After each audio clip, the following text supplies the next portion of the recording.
안녕하세요. TQQQ 연구소입니다. 모두가 거품이라고 말합니다. 하지만 수치가 다른 이야기를 한다면 어떨까요?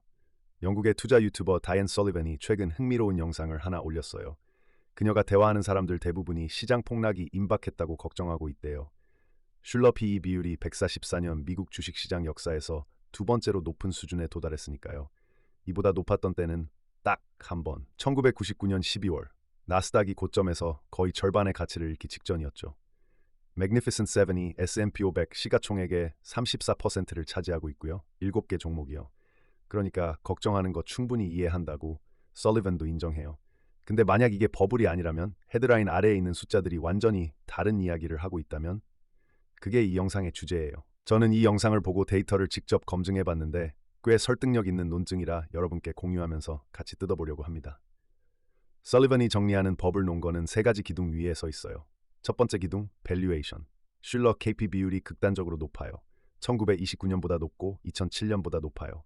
144년 역사에서 이걸 넘은 달은 1999년 12월 단 하나뿐이에요. 두 번째 기둥, 가치에 집중.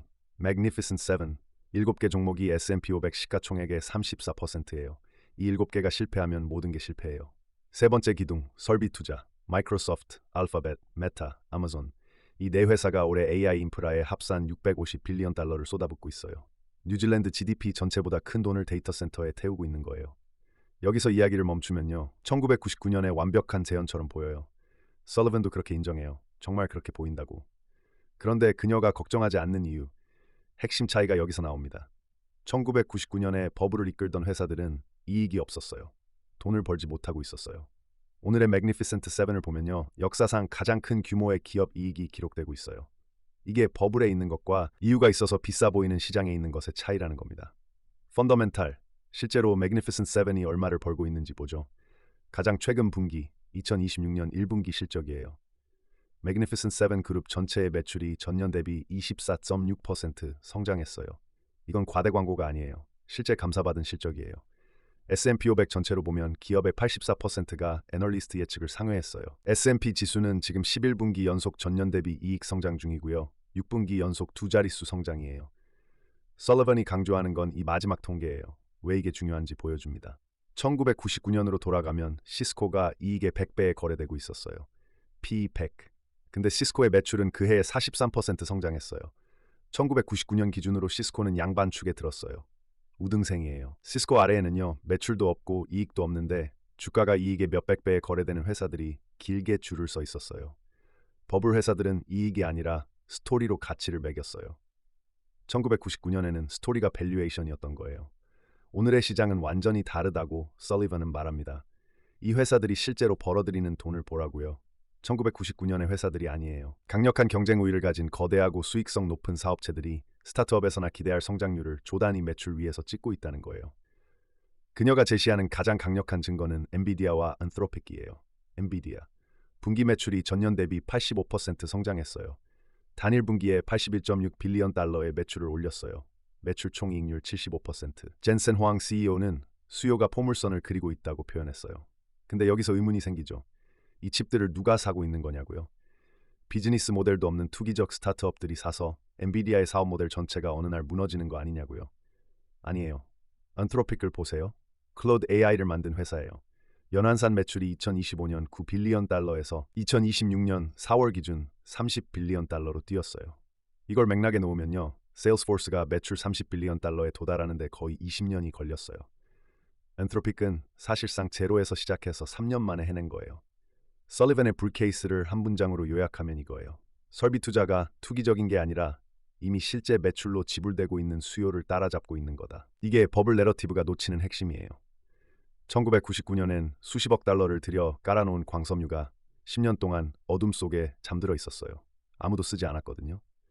2026년에는요. 칩이 공장을 떠나기도 전에 이미 팔려 있어요. 이미 대금이 지불된 거예요. 지으면 오겠지라는 철학과 줄 서서 현금 들고 기다리고 있으니 빨리 지어라의 차이입니다.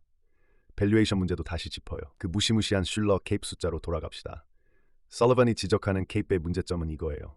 케이프가 측정하고 있는 지수의 구성 자체가 1929년, 1999년, 2007년과 구조적으로 완전히 달라졌다는 거예요.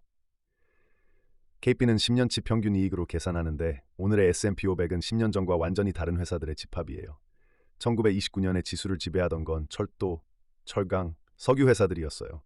전형적으로 잔인한 경기 순환 이익을 가진 사업체들이죠.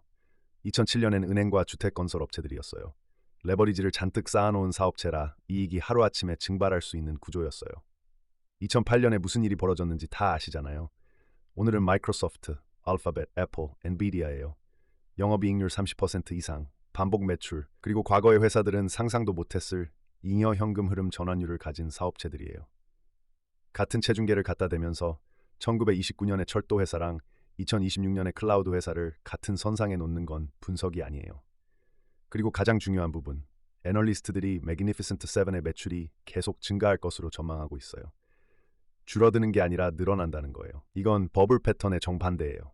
버블은요, 매출 전망이 먼저 실망스러워지기 시작하고 그 다음에 완전히 무너지는 순서거든요. 지금은 그 패턴이 아니에요. 자, 여기까지가 설리번의 불 케이스예요. 솔직히 숫자만 보면 설득력 있어요. 저도 상당 부분 동의합니다. 근데 그녀도 스스로를 반박해요. 존 템플턴이 이런 말을 했죠. 이번에는 다르다는 투자에서 가장 비싼 네 단어라고. 그녀가 틀릴 수 있는 이유를 직접 나열합니다. 첫째, 집중도는 실질적 리스크예요. Magnificent 7이 30% 하락하면 그것만으로 S&P 500 전체가 10% 빠져요. 7개 종목 때문에 전체 시장이 무너질 수 있는 구조예요. 둘째, 지금 대형 AI 기업들의 성장률이 놀라운 수준이에요. 근데 이 성장이 계속 가속하지 않고 정상화되기 시작하면 쏟아부은 설비 투자가 어마어마한 과잉 투자로 변해요. 셋째, 지정학. 엔비디아가 이번 분기에 보고한 중국향 데이터 센터 출하량이 제로예요. 1년 전에 4.5 빌리언 달러였는데 제로가 됐어요. 넷째, 금리예요. 금리가 급격히 상승하면 이 모든 밸류에이션 구조에 하방 압력이 가해져요. 설리번의 결론은 이거예요. 시장 폭락이 안 올 거라고 말하는 게 아니라고. 폭락은 반드시 옵니다.